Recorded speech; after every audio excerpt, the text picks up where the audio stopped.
أعوذ بالله من الشيطان الرجيم.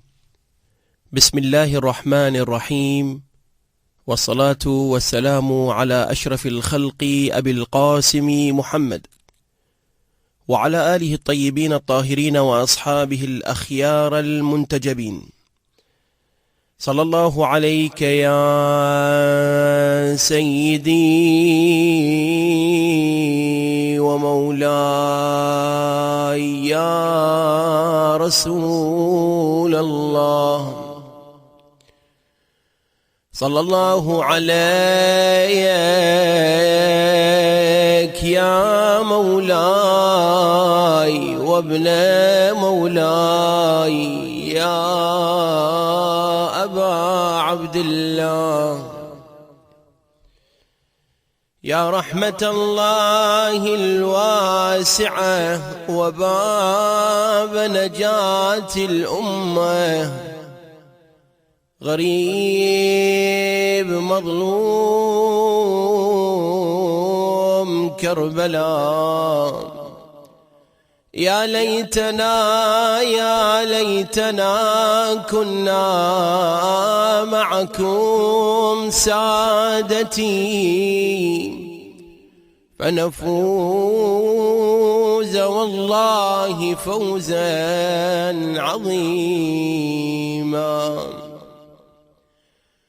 قال الله تعالى في محكم كتابه الكريم: بسم الله الرحمن الرحيم، واتقوا الله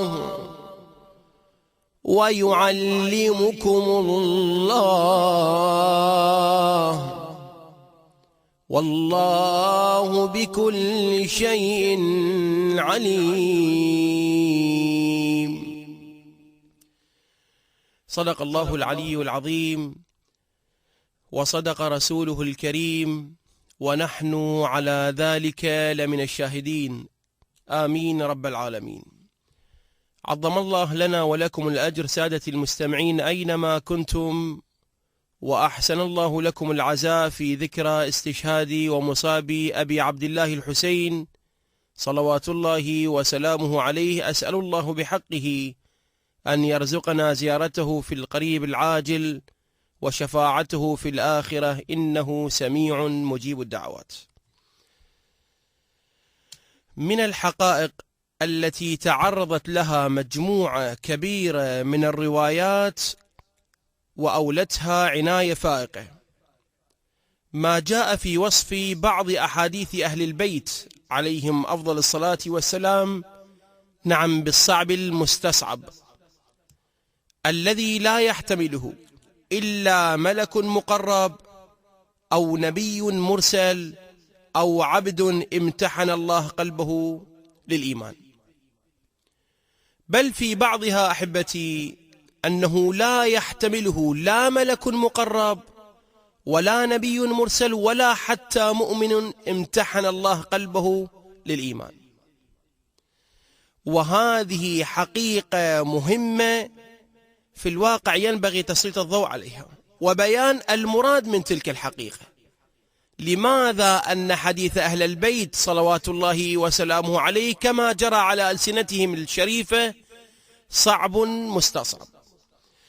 لأن لها ارتباطا في واقع الحال وثيقا بمستوى المعارف والحقائق التي يتوفر عليها أئمة أهل البيت. وقيل أن تلك المعارف والحقائق التي يتوفرون عليها تقسم إلى قسمين. القسم الأول يختص بهم عليهم السلام، ولذا لم يأمروا بإخراجه إلى الناس.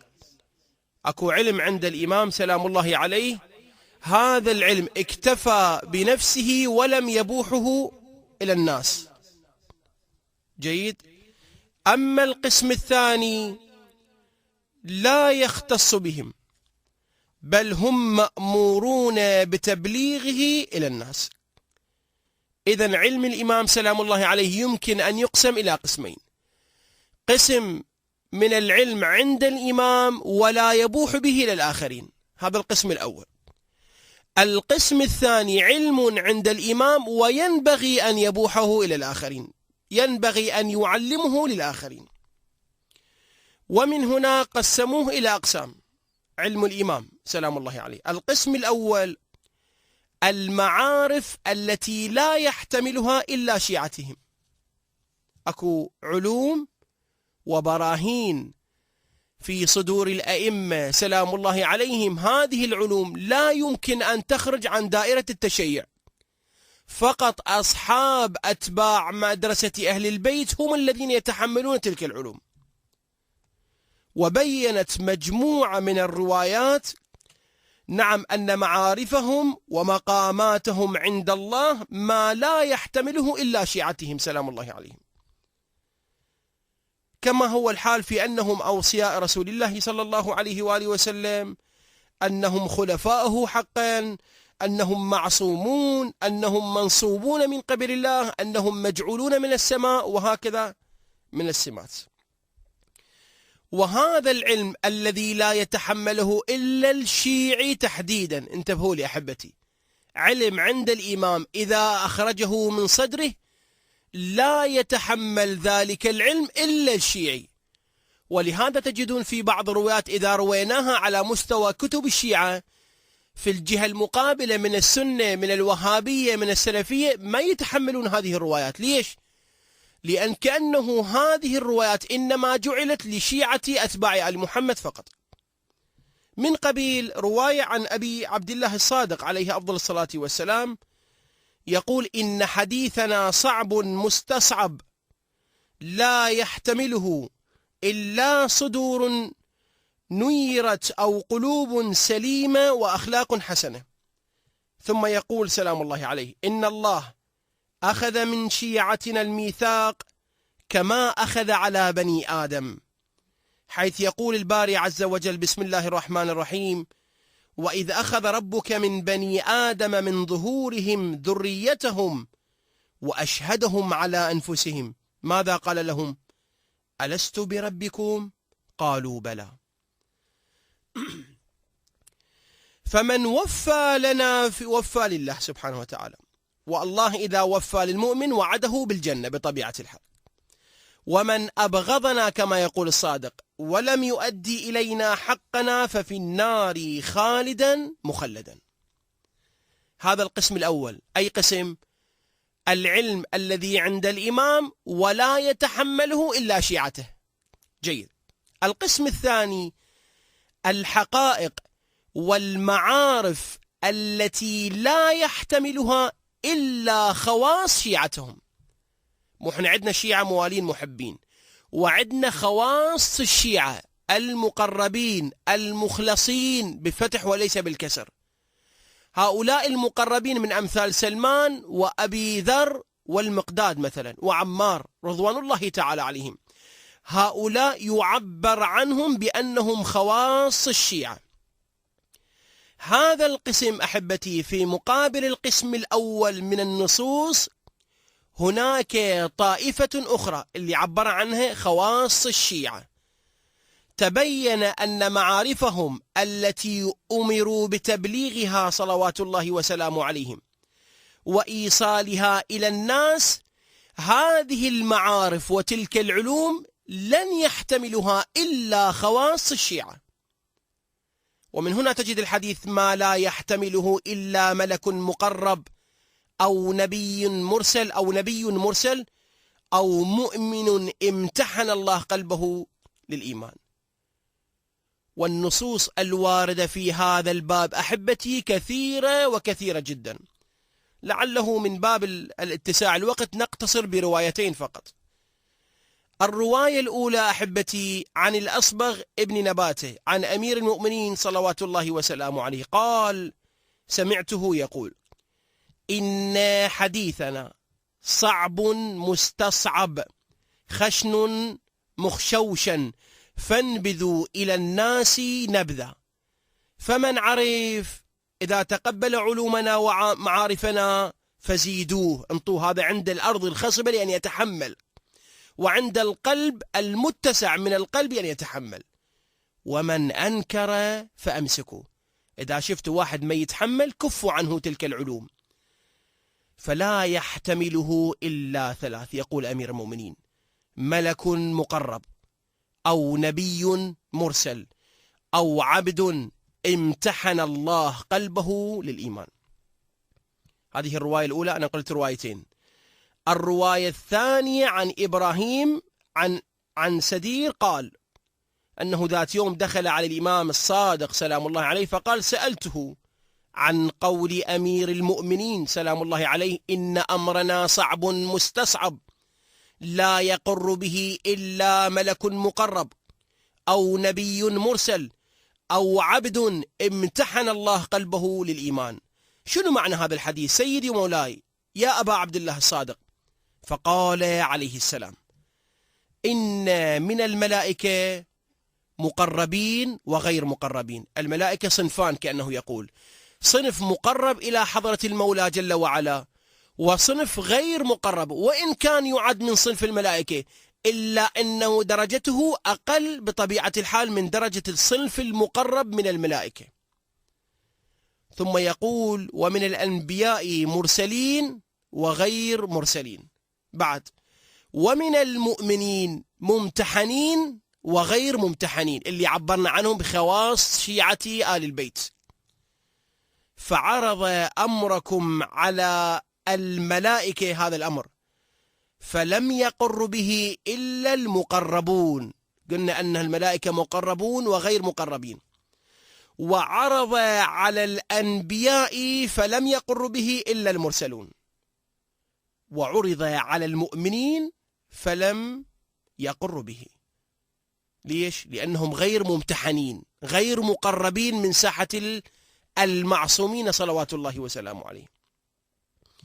هذه النصوص أحبتي واضحة المعالم والدلالة في أنها تتكلم نعم في سنخ من المعارف والحقائق والعلوم تختلف عن تلك العلوم التي تحدثت وين؟ في القسم الأول، في الطائفة الأولى، التي من العلوم التي لا يتحملها كما قلنا في القسم الأول إلا الشيعة. أما القسم الثاني فعلوم لا يتحملها إلا خواص الشيعة، يعني أن الرتبة الثانية هي أعلى منزلة عند الإمام من الرتبة الأولى. والشاهد على ذلك: أولا، بعض النصوص تحدثت عن أمثال أبي ذر رضوان الله تعالى عليه، ذلك الصحابي الجليل الذي نعم أمير المؤمنين يطوي الأرض حتى يدفنه في الربدة. هذا المقام الذي صنعه أمير المؤمنين مع أبي ذر نعم يفيد مدى عظمة ومكانة ذلك الصحابي الجليل من قلب الإمام سلام الله عليه. مع ذلك عندنا في بعض الروايات أن أبا ذر لو علم بإيمان سلمان لكفر. ملتفتين؟ وعندنا بعض الروايات أن أبا ذر لو علم ما في قلب سلمان لقتله. هواي رواية عجيبة. يعني هذا الصحابي الجليل الذي يطوي له أمير المؤمنين الأرض حتى يدفنه، ومع ذلك علمه قبال علم سلمان، يقول لو اطلع أبي ذر على علم سلمان لقتله. ليش يقتل مولانا؟ لأن العلم اللي عند سلمان ما يتحمله شنو؟ أبو ذر رضوان الله تعالى عليه. فما بالك بعلم الإمام نفسه سلام الله عليه. إذن إحنا علومنا تجاه علوم آل البيت إيش راح تكون؟ وحقك ماكو مقدار 1/10%، ماكو أصلا، لا وجه للمقارنة. أساسا ليس من الإنصاف أن نقارن علومنا مهما بلغنا من الدرجات بعلوم آل محمد. لا، مو فقط علوم آل محمد، لا يمكن مقارنة علومنا بعلوم الصحابة الأجلاء المخلصين الذين اتبعوا الإمام سلام الله عليه. ولهذا ترى الذين حضروا دفن الزهراء سلام الله عليه هؤلاء العدد النفر القليل. ليش؟ لأن البقية لم يتحملوا علوم آل محمد، فلم يقفوا على عظمة الزهراء حتى يحضروا تشييعها. وإلا إلى الآن قبر الزهراء مخفي، لأن شيعة آل محمد لا يدركون قيمة الزهراء، وإلا لكشف لهم الغطاء واستدلوا على قبرها الشريف كما قلنا في الليالي السابقة. الرواية عن أبي عبد الله الصادق عليه السلام يقول: ذكرت التقي يوما عند علي بن الحسين عليه السلام. هذا الصحابي مسعد بن صدقة فقال: والله لو علم أبو ذر ما في قلب سلمان لقتله. التفتوا لي، مو فقط ينكر إيمانه، مو فقط ينزعج أو يفر عن صاحبه أو يميل بوجهه عن سلمان، لا، يقول أبو ذر لقتل سلمان إذا علم ما في قلبه من علوم آل محمد. ولهذا سلمان منا أهل البيت ترى ما أجت هذه الرتبة اعتباطا، لم يقلد ذلك الوسام والشرف الرفيع من آل محمد إلا لأنهم وقف على جلالة قدرهم سلام الله عليهم. يقول: ولقد آخى رسول الله صلى الله عليه وآله وسلم بينهما، بين من؟ بين أبا ذر وسلمان. فما ظنكم بسائر الخلق؟ إذا أبو ذر لا يتحمل علم سلمان، إذن بقية الناس سائر الخلق ماذا يصنعون؟ إن علم العلماء يعني آل محمد صعب مستصعب لا يحتمله. هو يأكدوا على هذه الفقرات الثلاث: نبي مرسل، ولا ملك مقرب، ولا مؤمن امتحن الله قلبه للإيمان. هذا أولا. ثانيا، هذه الروايات بطبيعة الحال بيّنت أن هذه المعارف نعم لا يحتمله أو يحتملها إلا المؤمن الممتحن بالفتح لا بالكسر، لا مطلق المؤمنين. احنا عندنا كافة المؤمنين لا بأس، لكن من هؤلاء المؤمنون نستخرج نفر من الخلص المخلصين الممتحنين. ولذا قالت: وعرض على المؤمنين فلم يقر به إلا الممتحنون. قلنا بالفتح مو الممتحنين، الممتحنون اللي امتحنوهم. ولهذا نقرأ في الزيارة: يا ممتحنة امتحن الله قلبك قبل أن يخلقك. ثالثا، هذه العلوم وتلك المعارف في طيات صدور آل محمد صلوات الله وسلامه عليه جعلت المؤمن الذي يحتمل هذه المعارف في عرض النبي المرسل والملك المقرب. شو تقول؟ نبي مرسل وملك مقرب، بعد الصنف الثالث الذي ضم مع هذين الاثنين نعم مؤمن امتحن الله قلبه للإيمان. ومن الواضح أحبتي أنه لا يمكن أن يكون المراد به مطلق المؤمن، لا، نفر خاص من المؤمنين. الله أولا جعلهم من المؤمنين، وآل البيت اختارهم بعد التمحيص والاختبار. ولهذا الإمام صاحب العصر والزمان ترى حينما يظهر عجل الله تعالى فرجه الشريف إيش قد عدد وزرائه النقباء بتعبير الروايات؟ 313. نسأل نفسنا سؤال: أكثر من مليار مسلم في العالم في الوقت الحالي، خب ما معلوم إذا ظهر الإمام إيش قد راح يصيرون؟ إيش عجب من هذا المليار والنص مثلا، خلينا نعتبرهم بس 313 وزير؟ ليش؟ أساسا لماذا صاروا نقباء 313؟ وليش هم عن من سواهم؟ تقول الروايات والمفسرين يتناولون هكذا أمر، يقولون لأنه لا يصلح أن يكون وزيرا للإمام إلا هذا العدد. سبحان الله، المخلصين الممتحنين كما تقول الروايات، هؤلاء الإمام يمتحنهم سلام الله عليهم، يغربلهم بطبيعة الحال، ثم يستخرج من تلك الغربلة هذا العدد الغير كبير في واقع الحال 313. فايش يصيرون؟ يصيرون نقباء للإمام سلام الله عليه، ناهيك عن بقية المسلم. نعم هؤلاء مؤمنون البقية، ولكن ليسوا بممتحنين، ليسوا بالمتغربلين إذا جاز التعبير.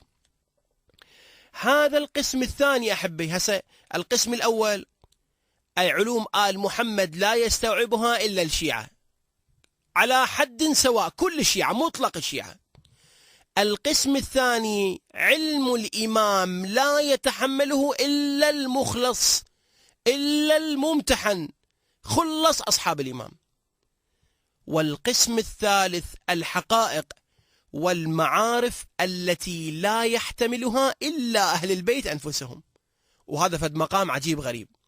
مرة أنا عندي علم أنطي لزيد من الناس، وجدت أن زيد يتحمل ذلك العلم، ومرة عندي علم ما يتحمل لا زيد ولا غيره، اختار لي شخص معين امتحنته ووجدته أهلا لذلك العلم فصار عنده تلك العلوم. مرة العلم اللي عنده ما يتحمله إلا أنا نفسي.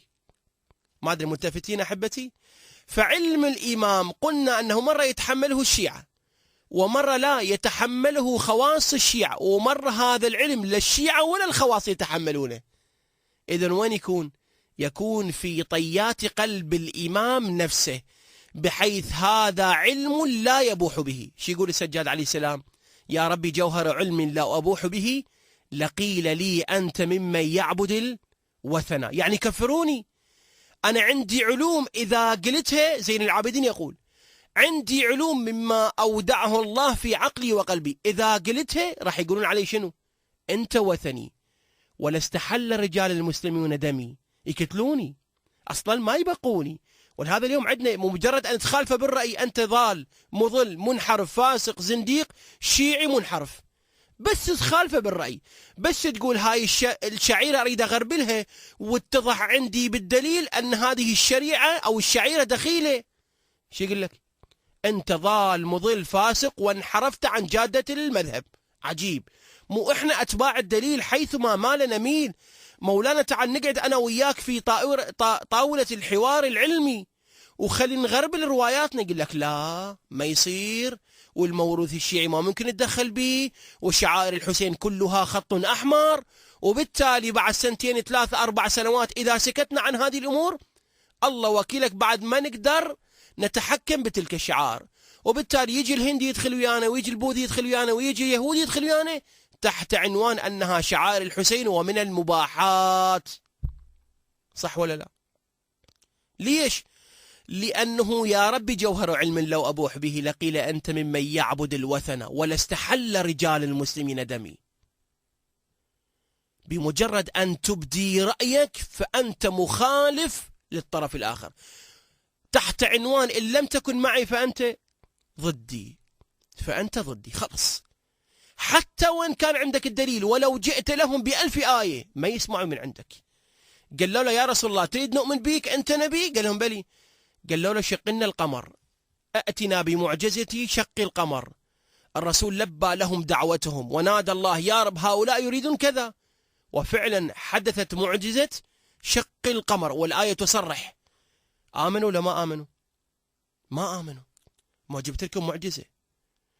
يا عيسى انزل علينا مائدة من السماء تكون لأولنا ولآخرنا عيدا. نزلهم الله مائدة من السماء، آمنوا بعيسى؟ بعضهم ما آمن. إذن القضية مو قضية جلب الدليل. إذا أنا عندي دليل أنت ما راح تؤمن أساسا. ليش؟ لأن أنت معشعش بالك فكرة معينة، هذه إنا وجدنا آباءنا على أمة وإنا على أثارهم لمقتدون. هذه الفكرة أنت معشعش بالك سواء تعارضت مع الدليل أو لم تتعارض. حجية الأصوليين موجودة أم لم توجد. المهم أنا هذه الفكرة رسخت في بالي، وتحت عنوان انه بمصيبه شنو؟ يقول لك شعيره للحسين عليه السلام، وانت ما يصير تحكي وحرام ولا تخلي راسك براس الحسين. هسه انت ما عندك شغل عمل بس خلي راسي. يا عمي والله ما جاي خلي راسي راس الحسين. يعني معقوله اللي انت تمشي على القاع وجايب لك شوك وتمشي عليه وتزلق ظهرك وبطنك انت تحب الحسين وانا ما احب الحسين؟ معقوله؟ معقوله اللي ترقص اليوم على انغام الحسين وتدق من الصبح لليل؟ وقدمنا إلى ما عملوا من عمل فجعلناه هباء منثورا. الله يقول اجوا يوم القيامة كان عندهم عمل بالحياة الدنيا، بس اجوا يوم القيامة خاليل وفاض كل شيء ما عندهم. يا ربي ما أنا صليت لك الليل. يقول مو صليت حتى تطلب الرزق، لأن واحدة من مصادق صلاة الليل تجلو الرزق وبهاء الوجه. يا ربي مو أنا سويت كذا وكذا وكذا وكذا، بس العمل الخالص موجود. إذا كان هذا العمل على حساب بياض الشعيرة، على حساب الخدش في الشعيرة، غير مقبولة أكيدا. تطير نفسك من فوق لجوه. ليش؟ شنو الداعي؟ مصيبة تسكت يقول لك من المبلغين سكتوا، تحكي يقول لك هذا مدفوع وبالأخير يطلعوني بريطاني، جاسوس بريطاني مدفوع ومنطينا فد مجموعة دولارات. على كل حال، فالقسم الثالث من المعارف لا يمكن للإمام أن يبوح به. لماذا؟ لأنه لا يتحمله أي مسلم على الكرة الأرضية أبدا. وترى من خلال بعض الروايات أنا استشفيت هالشكل، هواي من علوم آل محمد ما لقوا لها الصندوق الذي يحوي تلك العلوم، فاضطروا شنو؟ يكبتوها في أنفسهم. وإنا لله وإنا إليه راجعون. وإلا علي بن أبي طالب يحتاج من يوم من الأيام يقبض على لحيته ويقول أين سلمان؟ أين أبا ذر؟ أين عمار؟ ليش هذول المسلمين قحط يا أمير المؤمنين؟ يقول لي والله قحط. وإلا بربك 100,000 صحابي و20 على بعض الروايات يحضرون واقعة الغدير، ويوم صفين الإمام يشهدهم يقول لهم الله عليكم، أكو جماعة حضروا واقعة الغدير ولا واحد يقوم من 100,000 صحابي، ولا واحد شالت الغيرة على مذهبه ودينه وعلى أمير المؤمنين، ويشهد لعلي بن أبي طالب أنه كان حاضرا. وهذا التفت إلى واحد من الأنصار يقولوا له الأوس، ما أعرف شنو اسمه ما يحضرني، قال له يا أوس ألم تكن حاضرا عند منبر أمير المؤمنين؟ قال يا أمير المؤمنين لقد أنسانياه الكبر، أنا كبرت وخرفيت. قال اللهم ربي إن كان كاذبا فيما يقول فاملأه بياض. يقول ما استتم أمير المؤمنين كلامه حتى أصابه البرص من هامة رأسه إلى أخمص قدمه. كذاب أفاك أثيم، ما عدهم يا علي في قضية كسر ضلع الزهراء أو حرق دارها. يقول له أمير المؤمنين رسول الله يقول له راح يصير ذاك اليوم ويهجمون على بيتك. شو يقول له أمير المؤمنين؟ وش أسوي بذيك الحالة؟ يقول له إن توفر عندك 40 ناصرا ولا فغمت سيفك. بالنتيجة علي أغمد سيفه سلام الله عليه. ليش؟ لأن ما توفروا 40 ناصر. لو طلعوا 40 41 كان ما وقف فلان وفلان يتجرع على باب فاطمة ويقولون إن في الدار فاطمة، ويقول قائلهم وإن احرقوا دار فاطمة سلام الله عليه. وإن؟ لأن 40 ماكو، شحت على أمير المؤمنين المؤمنون الخلص، وراحوا الأصحاب وبقوا بس هذول الطلقاء الذين حسبوا على الدين للأسف الشديد.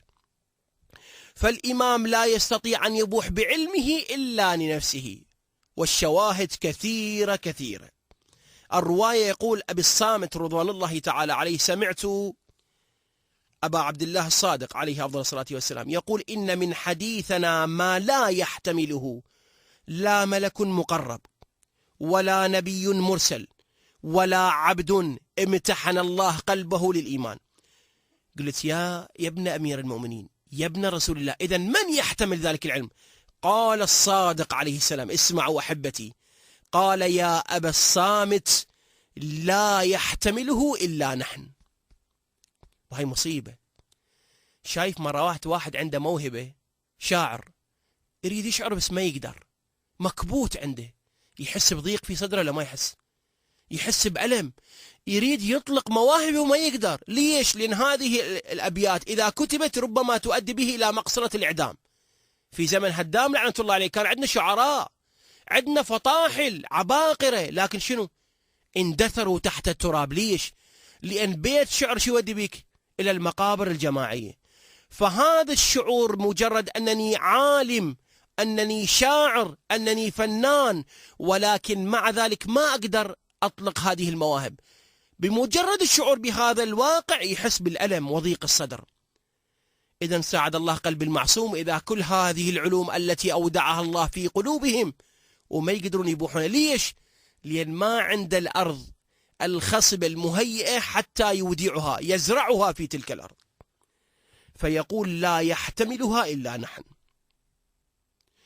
هذه المقدمة أحبتي. أريد أسأل سؤال: لماذا جعل حديث الإمام المعصوم صعب مستصعب؟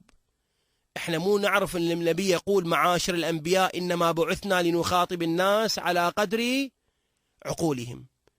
هذه رواية الرسول صلى الله عليه وآله، أين تضعها قبال حديث المعصوم أنه صعب مستصعب؟ لماذا جعل الإمام حديثه صعب مستصعب؟ وقد يرتد تلك الشبهة: ألم يكن حري بالإمام أن يجعل حديثه لين كما أراده رسول الله؟ هذه شبهة في البادة هالشكل، ويخاطب الناس على قدر عقولهم. لماذا جعل المعصوم حديثه صعب مستصعب؟ أحبتي، حتى نجاوب بشكل مختصر جدا، حتى نجيب، أقول إن الإمام جعل حديثه صعب مستصعب لا لشيء إلا لتفاوت الناس في استعداداتهم. ترى مو كل واحد يتحمل حديث الإمام، واليوم جاي يشوفون بالوقت الحالي إذا عندك معلومة كل واحد يقدر يسمعها من عندك؟ بالتأكيد لا. إذا عندك حجة بينك وبين الله تراها حجة علمية دامغة، وتقول يا ناس أنا عندي حجة أرد بها تلك الشبهة، كلهم راح يقولوا لك بكل سرور وكلنا آذان صاغية؟ ماكو. وتعيها أذن واعية؟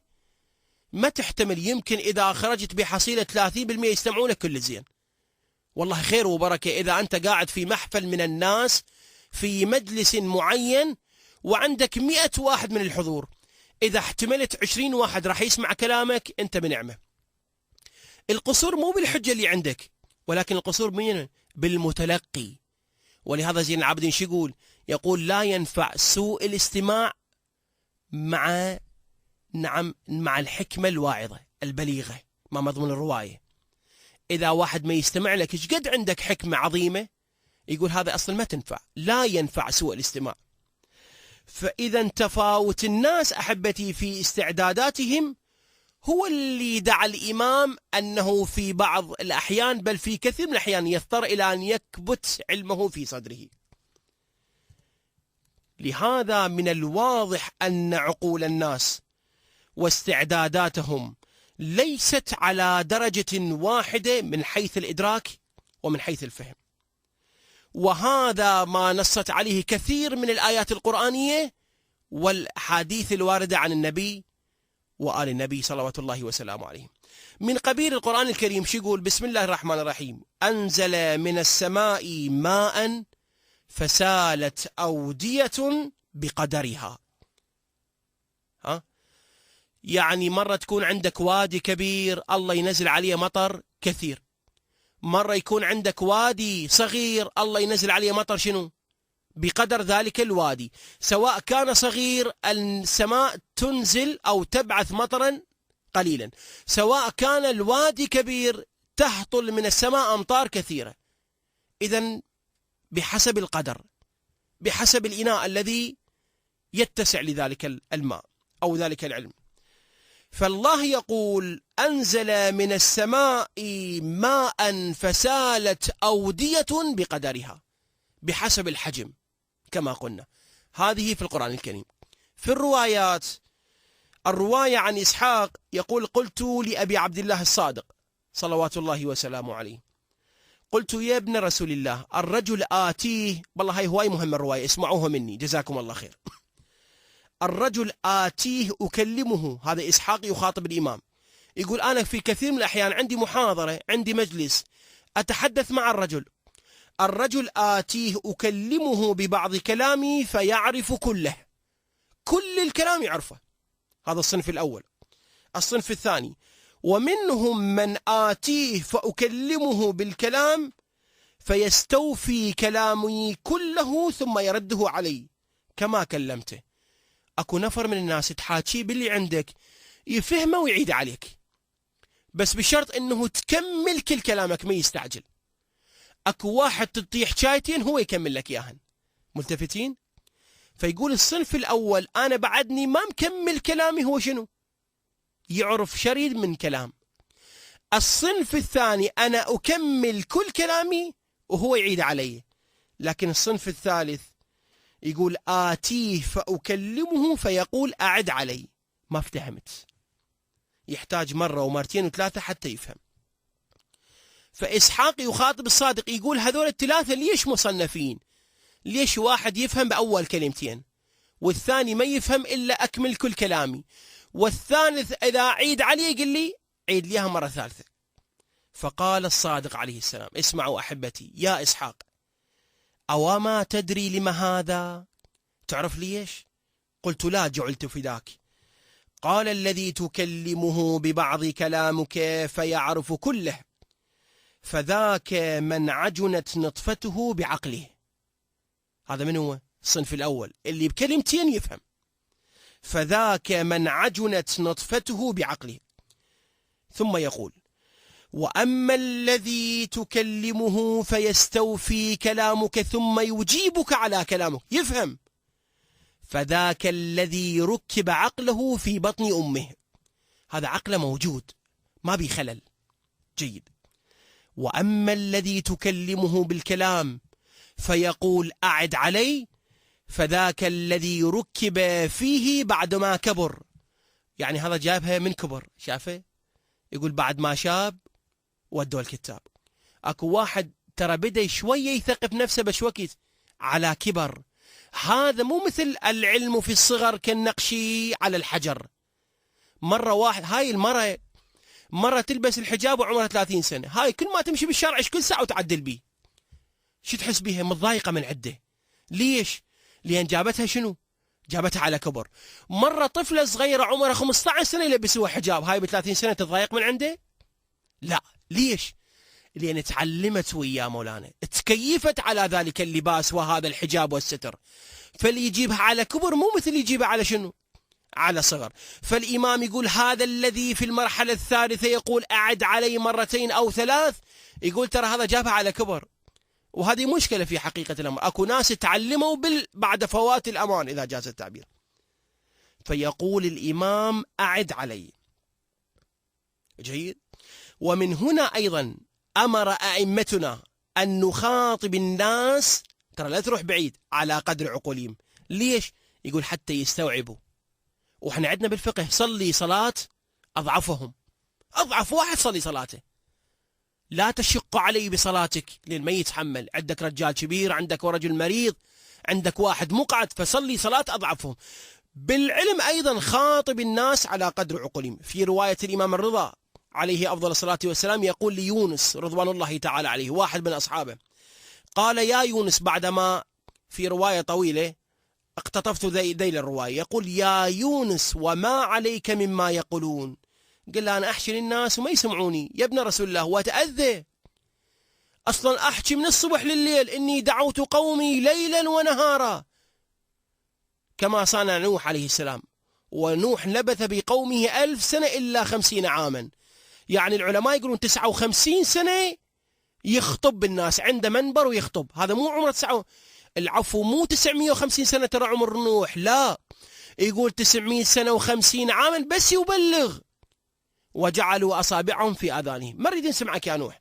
فيونس يقول للإمام أنا متأذي كثيرا، ليش؟ لأن أدعو الناس وما يستوعبون كلامي. يقول يا يونس وما عليك مما يقولون إذا كان إمامك عنك راضيا، أنت ألقي حجتك وأجرك عند المعصوم سلام الله عليه، قول هذه الشعيرة دخيلة على الحسين وما يهمك حكي الناس، ترى اللي يدخلون الجنة مو هواي، قليلين، وأكثرهم للحق كارهون، ثلة من الأولين في سورة الواقع وقليل من الآخرين. الجنة ترى هواي؟ لا، نفر قليل. فلا تستوحشوا لطريق الحق لقلة سالكيه.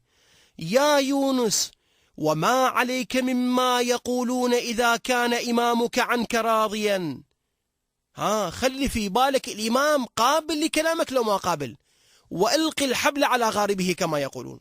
يا يونس حدث الناس بما يعرفون واتركهم مما لا يعرفون. أكو بعض الأحيان شخص إذا تدعوه إلى قضية معينة تدعوه ويقفل، شو تسوي؟ قل له سلام سلام، بعد ما يفيد وياه. واتركهم مما لا يعرفون، جيب له سالفة كن هو يفهمها. يا يونس وما عليك أن لو كان في يدك اليمنى درة ثم قال الناس لك بعرة، ما يشوفونها، عمية أبصارهم مولانا، أو بعرة وقال الناس درة، هل ينفعك ذاك شيئا؟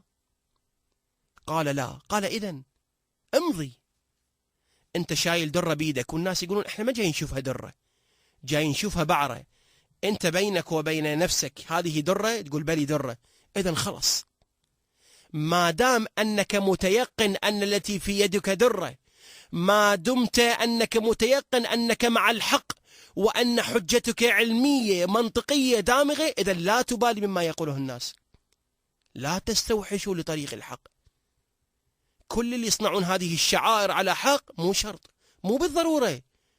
والإجماع على شيء لا يعني أحقيته كما يقولون في الأصول. أكو بعض العلماء اجتمعوا على قضية معينة، مو دائما هذا الاجتماع يعني شنو؟ يعني أن هذه القضية هي القضية الحق. مرات ما شذ عن الرأي هو الحقيقي. منتفت شلون؟ احنا عندنا الشيخ الصدوق مثلا أو الشيخ الطوسي قال بأنه جواز الوضوء بماء الورد، مستثنى هذه المسألة. كل العلماء قالوا لا إلا الشيخ الصدوق أو الشيخ الطوسي على الله مقامه الشريف.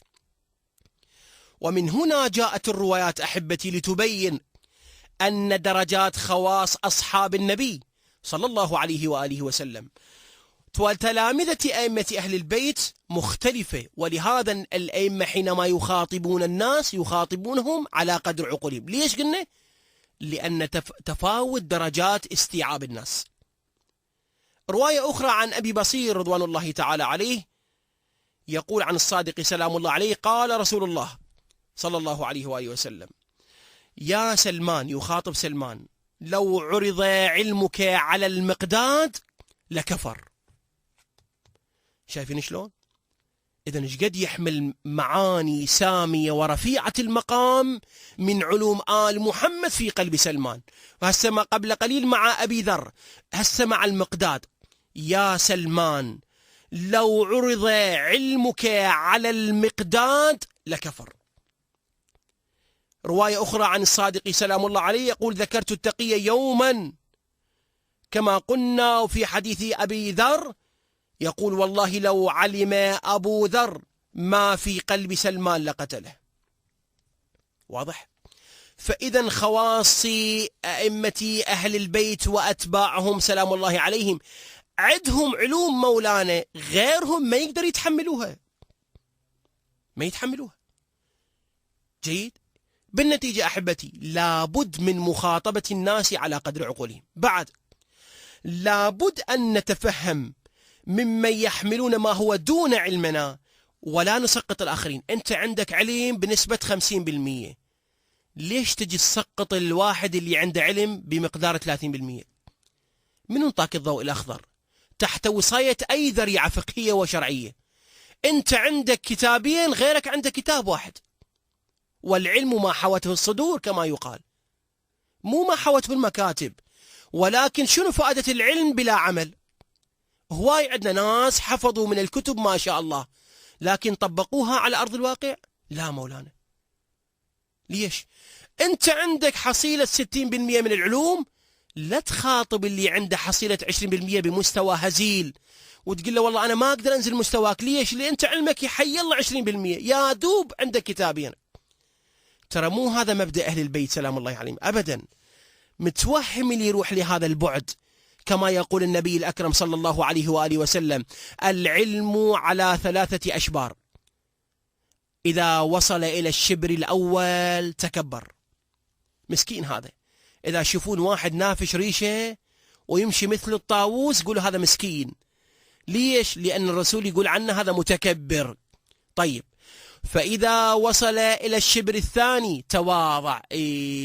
أكو بعض الناس عندهم علوم آل محمد متواضعين، يقول لك والله أنا حتى لو قرأت لي 50 كتاب شنو يعني؟ فإنك لن تخرق الأرض ولن تبلغ الجبال طولا. ويقول الرسول: فإذا وصل إلى الشبر الثالث علم أنه لا يعلم شيئا. أكو بعض العلماء لما تسأل تقول له: يا شيخنا يا سيدنا ايش قد عندك علوم؟ يسألون السيد محمد باقر الصدر على الله مقامه الشريف: كم تقرأ في اليوم؟ مو بالضرورة ايش قد أقرأ، قال: ولكن يسألوني كم أتأمل في اليوم. أفلا يتدبرون القرآن؟ ترى النبي يقول: وتحرثوا في القرآن. شايف هذا المحراث لما يحرث الأرض شو يسوي؟ يقلب الأرض عاليها سافلها. النبي يقول: تحرثوا في القرآن. السيد أبو جعفر يقول: أنا أتأمل في اليوم على مدار 18 ساعة. ولهذا من يصير عندنا حديث لازم نتمعن به، نتدبر فيه. هذا المعنى. يعقوب الضحاك يقول، أو في رواية عن عبد العزيز، عبد العزيز يخاطب الإمام الصادق عليه السلام، يقول له: أنا عندي علم، بعض الأحيان الناس ما تتحمل علومي وأنا ما أقدر أنزل لمستواهم. إيش قال له الصادق عليه السلام؟ قال: يا عبد العزيز، التفتوا أحبتي لهذه الرواية القيمة في هذا الباب. يقول إن الإيمان 10 درجات بمنزلة السلم، باية باية إلى أن توصل الباية العاشرة، يصعد منه مرقاة بعد مرقاة. فلا يقولن صاحب الاثنين لصاحب الواحد لست على شيء. إذا واحد وصل للباية الثانية يباوع على أبو الباية الأولى يقول له أنت لست على شيء. ليش؟ لأن أنت ما واصل مثلي مسكين للباية الثانية. يقول لا، خطأ يا عبد العزيز.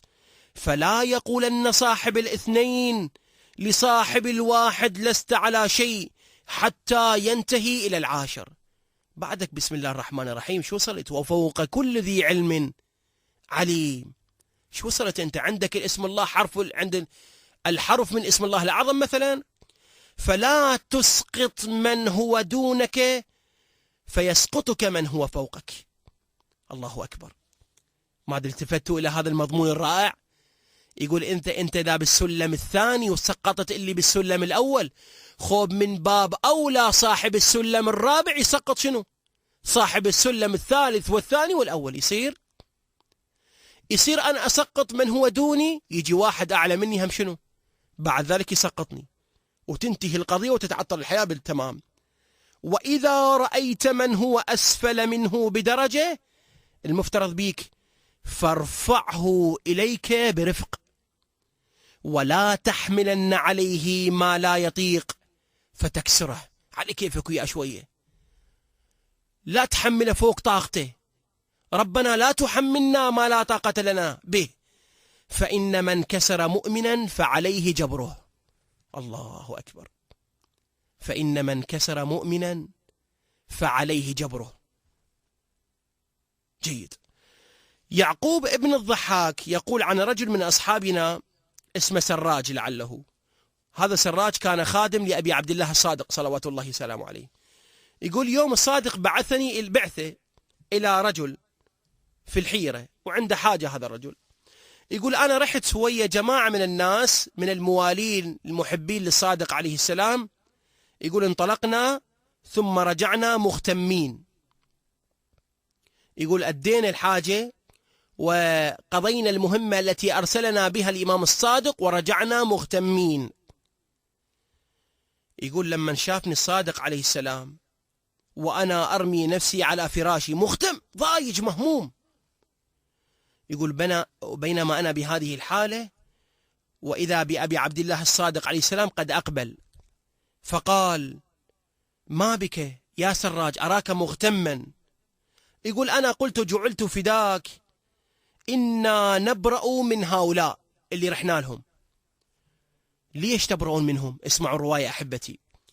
يقول الجماعة اللي دزيتنا إلهم إحنا نتبرأ من عندهم، براء من عندهم. ليش؟ سراج يقول إنهم لا يقولون ما نقول. وهو جميلة هذه الرواية أحبتي. يا سراج الصادق يخاطبه لماذا تتبرأ من هؤلاء؟ يقول لأنه ما يقولون اللي يقوله إحنا. شايف هاي المصيبة؟ مرات واحد عنده فكرة يكون كل الناس تؤمن بفكرته. ما يصير هالشكل مولانا. تريد كل الناس يقولون بما تقول ويفعلون ما تفعلون. كل واحد عنده شخصيته المستقلة وعنده رأيه المستقل وعنده فكرة. هسه إذا كانت عندك حجة علمية بها ونعمت ولا تمشي الناس على هواك شلون؟ ما يصير. كل ما تشتهيه والبس ما يشتهي الناس. لابد أن تجاري الناس. فيقول جعلت فداك إنا نبرأ منهم إنهم لا يقولون ما نقول. التفت الصادق إلى السراج فقال سلام الله عليه، فقال يتولون ولا يقولون ما لا تقولون تبرؤون منهم؟ هذول يحبون لا ما يحبون أهل البيت؟ قال له بل يحبونكم. قال له إذا هم يحبونني وتتبرؤون منهم لأنهم يقولون ما لا تقولون يصير هذا؟ قال قلت نعم. قال عليه السلام فهو ذا عندنا ما ليس عندكم. التفتوا أحبتي، هو يقيم الرواية. فهو عندنا ما ليس عندكم فينبغي لنا أن نبرأ منكم. خب احنا عندنا علوم ما عندكم، يصير نتبرأ منكم أنتم الموالين؟ قال قلت لا جعلت فداك. قال سلام الله عليه وهو ذا عند الله ما ليس عندنا. الله أكبر. اللي عند الله خب ما عند المعصوم. أفتراه أطرحنا، الله يتبرى من عندنا إذا هو عنده علم مو عندنا؟ قال قلت لا والله. فقال سلام الله عليه ما نفعل؟ قال فتولوهم ولا تتبرؤوا منهم. دير بالكم، أنت محب لآل البيت وهو محب، لكن الفرق أنت عندك علم هو ما عنده، لكن ما يجوز لك تتبرأ من عند مولانا. يقول فتولوهم أو فتولوهم ولا تتبرؤوا منهم. مو شرط صاحب 70% من العلم يتبرأ من 20%. ليش؟ يقول لأنه هذا يقول بما لا أقول، يصير هالشكل. الإمام يقول لا، فتولوهم، لأن إذا أنتم تبرأتم منهم نحن أولى بالتبرأ منكم. ليش يا ابن رسول الله؟ لأن عندنا علوم ما لا عندكم، وكذا الحال فالله أولى بالتبرأ منا، لأن الله عنده علوم ما لا يمكن أن تكون فينا. شوف أهل البيت شلون لا عدوانيين، دائما يحرضون الناس على وحدة الصف وعلى اتحاد الكلمة، والاختلاف في الرأي لا يفسد للود قضية كما يقولون. أهل البيت هو يحرضون الناس على أن يكونوا متلاحمين. إن الله يحب الذين يقاتلون في صفه كأنهم بنيان مرصوص. مولانا أنت مو مثل هذا اللي قاعد بالسفينة كما يقول النبي صلى الله عليه وآله إن مثلكم كمثل راكب السفينة إن أخرق موضعه. ايش بيها السفينة؟ غرقت وهلكت. يصير واحد قاعد بشعيرة الحسين ويقول أنا أريد أسوي شعيرة في بالي وأنت ما لك علاقة بها. يصير؟ إن قلنا لا، مو هاي الشعيرة في سفينة الحسين سلام الله عليها. يصير واحد يقدر يتصرف تصرف شاذ ويقول ما عليكم بي، أنا هذا التصرف محسوب علي. يقول لا، تصرفك هذا محسوب على المذهب، تصرفك هذا محسوب على التشيع، محسوب على الإسلام، محسوب على الدين. إذن هو يدمي قلب الإمام صاحب العصر والزمان.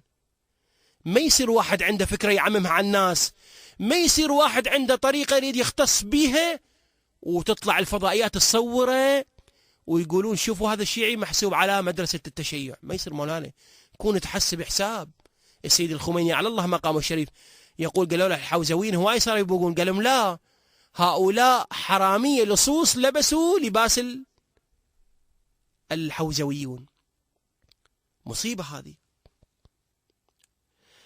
قال وهو ذا عند الله ما ليس عندنا أفتراه أطرحنا؟ قال قلت لا. قال إذن تولوهم ولا تتبرؤوا منهم. ثم يقول سلام الله عليه إن من المسلمين من له سهم، ومنهم من له سهمان، ومنهم من له 3 أسهم، ومنهم من له 4 أسهم، ومنهم من له 5 أسهم، ومنهم من له 6 أسهم، ومنهم من له 7. فليس ينبغي أن يحمل صاحب السهم على ما عليه صاحب السهمين، وهكذا إلى الآخر. لهذا ورد عن الإمام علي بن الحسين عليه السلام ماذا يقول؟ قال حدثوا الناس بما يعرفون ولا تحملوهم ما لا يطيقون. لهذا يروى عن الإمام زين العابدين عليه السلام أنه كان ذات يوم خارجا من المسجد التقى به رجل من معارضيه، وهذه الرواية ترى منطبقة على كل أهل البيت.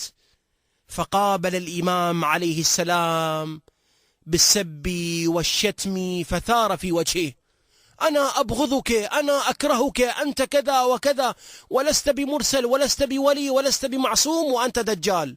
وحاشا الإمام. يقول لما خلص من كلامه التفت إلى الإمام وهو مبتسما في وجهه وقال للرجل بلطف قائلا: ما ستر عليك من أمرنا أكثر، ألك حاجة نعينك عليها؟ بعد كل هذه الشتم يا ابن رسول الله وتقابله بهذا؟ وهل جزاء الإحسان إلا الإحسان؟ ألك حاجة نعينك عليها؟ لما تسمع هذا الكلام راح تخجل من نفسك. تقول الرواية: استحى الرجل وود أن الأرض قد دارته وبان عليه الانكسار والندم، وبادر نحو الإمام سلام الله عليه فألقى عليه خميصة.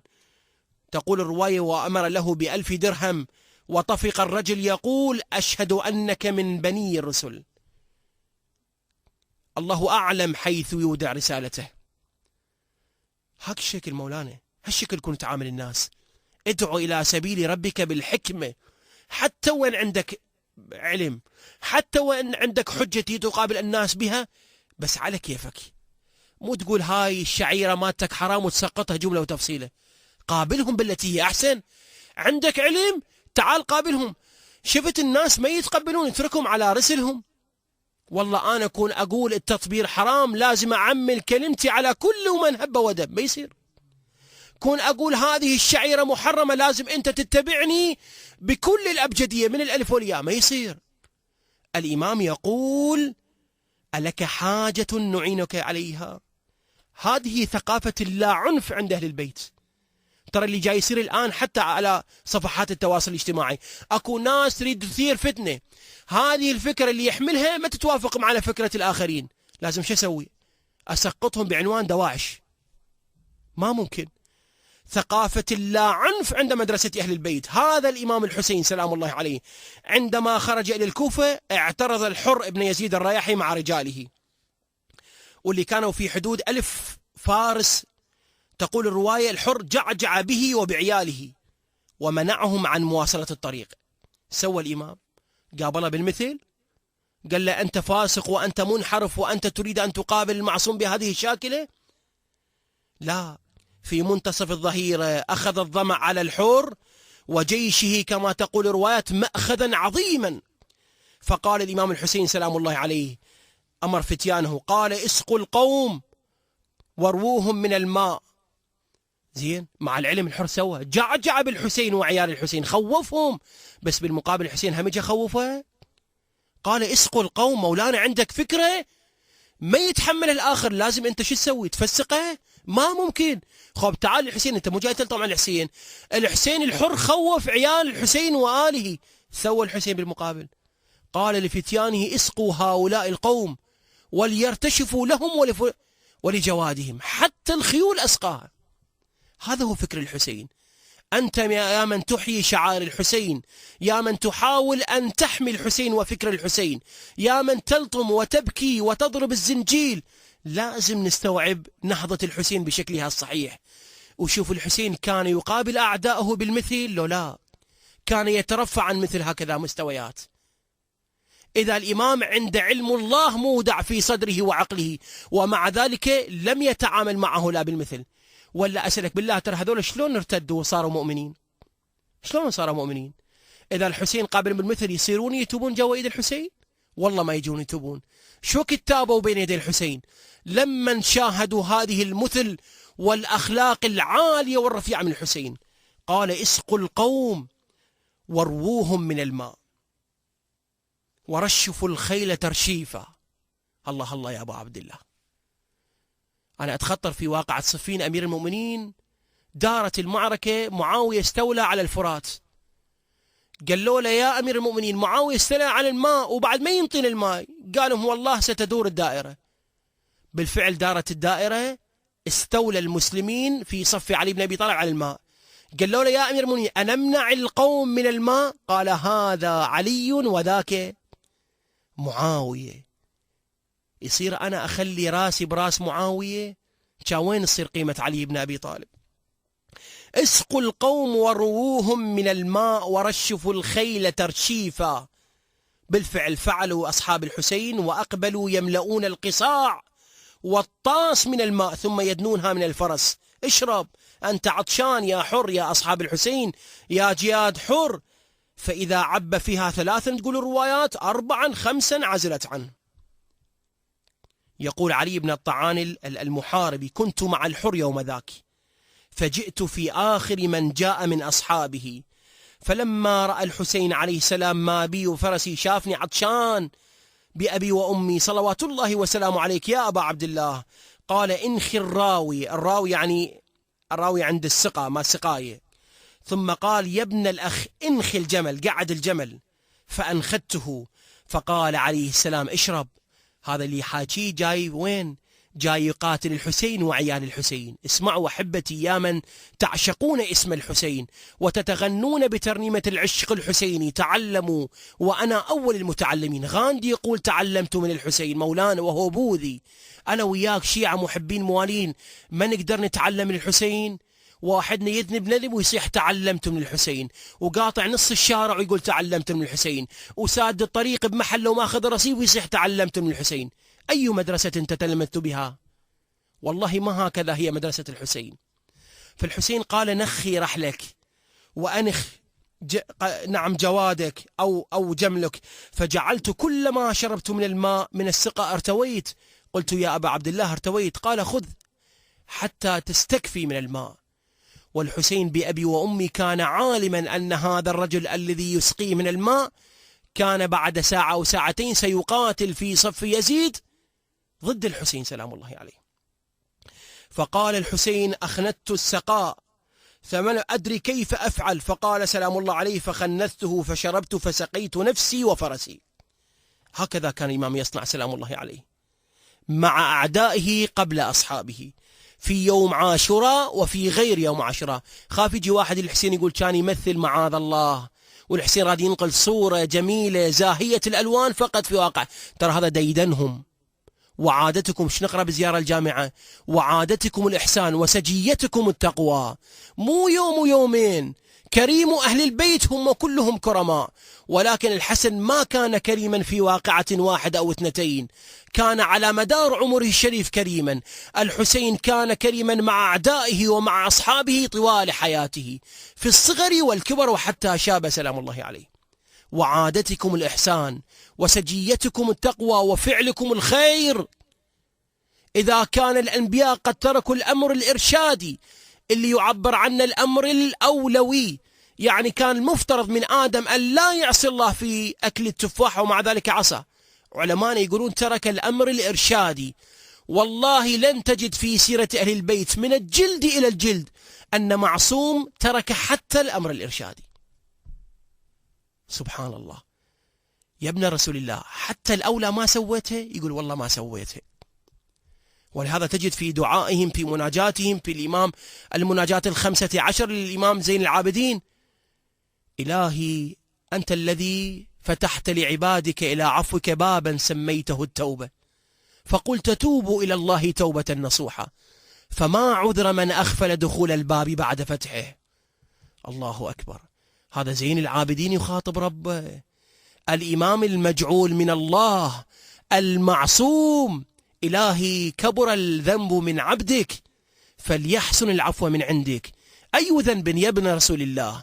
إذا كنت الأمر الإرشادي لم ترتكبه، عندك ذنب يا معصوم؟ يقول الباري جل وعلا: ليغفر الله يا محمد ما تقدم من ذنبك وما تأخر. أي ذنوب؟ ذنوبنا ترى احنا واقعا ابتلوا بينا المعصومين سلام الله عليه. احنا المحسوبين على المعصومين وعلى مدرسة ابتلوا بينا واقعا، ما أدري ايش قد يتحملون من عندنا. يوميا ندمي قلب الإمام صاحب العصر الزمان ببعض الشناعة التي لا يمكن أن تصف إلا لأنها خزعبلات وبدع ما أنزل الله بها من سلطان. أنت الشيعي المفترض تكون مدرسة قدوة. يا مفضل الصادق يقول: إن الخير جميل ومنك أجمل، وإن القبح أو الظلم قبيح ومنك أقبح. لماذا يا ابن رسول الله؟ قال: لأنك منا أهل البيت. هذا المعمم هسه مو إن كان مو في صدد التعيين، رجل الدين بصورة عامة إذا أخطأ خطأ واحد تدرون شو يصير؟ شو يقولون؟ الحوزة ما ربته معاذ الله. ليش؟ لأنك منا أهل البيت. رجل دين بصورة عامة، كل واحد يحمل مفهوم التشيع في قلبه وعقله ويؤمن أنه منتسب لمنظومة أهل البيت لازم يستحي. وأنا رويت البارحة رواية، قلت هذا واحد مسلم لقى خاتم اليهودي رجعه إليه، قال له: أنا يهودي ليش ما ربكته وأخذته بجيبك؟ قال له: لي أنا أؤمن بيوم القيامة، وباكر يوم القيامة كل نبي يجيبوني ويا أمته، وأنا أستحي أن أجعل لرسول الله مطأطأ الرأس في قبال نبيكم موسى عليه السلام. يقول ما أريد أخج النبي محمد قبال نبيك موسى عليه السلام، أستحي. لو عملنا بهذا المقدار والله لأقرنا عين المهدي والزهراء سلام الله عليهم أجمعين. لسرت الزهراء بما يصنع وتقول هؤلاء شيعتي. مو عندنا برواية تلتقط محبيها؟ تلتقطهم مولانا، ليش ما تاخذهم كلهم؟ اكو واحد سأل نفسه سؤال، تعرف شنو معنى تلتقط؟ يعني تختار. ليش هم مو كلهم شيعة محبين؟ يقول بلي، بس هذول مو كلهم ترى منسوبين لمدرسة أهل البيت، فتاخذ 1 2 10 14 20 تلتقطهم. شنو معنى تلتقطهم؟ اكو واحد يفهم انه تاخذهم قبل جملة وتفصيل، لا، تلتقطهم يعني تنتقي الزهراء سلام الله عليها محبيها اللي فعلا محبين. فالإمام يقدم الماء للحر والحر يمنع عنه الماء، علي يقدم الماء إلى جيش معاوية ومعاوية يمنع عنه الماء. ايش نريد نسوي؟ لازم نقابل أعداؤنا بما قابل به الحسين أعداءه. جيد. ولكن مع ذلك تقول الرواية الحسين سلام الله عليه أخذ عبد الله الرضيع يريد يقدم الماء، يقول لهم هذول أنتم قتلتم أخي، قتلتم أولادي، قتلتم أنصاري، ما بقي غير هذا الطفل الرضيع وهو يتلظى عطشا فاسقوه شربة من الماء. اختلف القوم فيهم، بعض قالوا لهم اسقوا الماء، بعضهم قال لا تسقوه، بعضهم قال لا تبقوا لأهل البيت من باقية.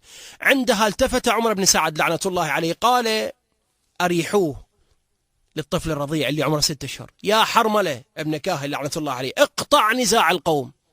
سوى حرملة يقول أنا سددت السهم في كبد القوس وصرت أنظر إلى عبد الله الرضيع أريد أشوف وين المكان اللي يمكن يستقر به سهم باعتبار طفل صغير، ولاحت مني التفاتة إلى عنق الرضيع سلام الله عليه. يقول هو هذا العدو يقول كأنها إبريق فضة عندها رميته بالسهم، وذلك الطفل كان مغمى عليه من كثرة البكاء. الإمام سلام الله عليه يجد طفله بين يديه يرقص كالطفل المذبوح أو الطير المذبوح. وضع الحسين يده تحت نحر الرضيع حتى امتلأت دما، رمى بها نحو السماء، قال اللهم إني أشهدك على هؤلاء القوم فإنهم نذروا أن لا يتركوا واحدا من ذرية نبيك. وعن الإمام الباقر عليه السلام يقول إنه لم تقع من ذلك الدم قطرة واحدة. إلهي كما يقول الحسين سلام الله عليه إن كنت حبست عنا النصر فاجعل ذلك لما هو خير منه، وانتقم لنا من هؤلاء القوم الظالمين، واجعل ما حل بنا في العاجل ذخيرة لنا في العاجل. نسأل الله بحق عبد الله الرضيع، بحق الحسين الوجيه وأمه وأخيه والتسعة المعصومين من بنيه، يا رب أن تجعل لنا من أمرنا فرجا ومخرجا يا كريم. اللهم احفظ العراق وأهله وسدد رمى كل من يحاول أن يدافع عن العراق، ورد كيد أعدائهم في نحرهم ومزقهم تمزيقا واجعلهم طرائق قيددا. اللهم احفظ خدمة الحسين وأنصار الحسين ومحبي الحسين، اللهم سدد خطاهم بحق محمد وآل محمد. هذه الإذاعة المباركة الميمونة اقضي حوائج العاملين فيها، سدد خطاهم، شافي مرضاهم، اغفر لموتاهم، وآخر دعوانا الحمد لله رب العالمين، والصلاة والسلام على محمد وعلى آله الطيبين الطاهرين.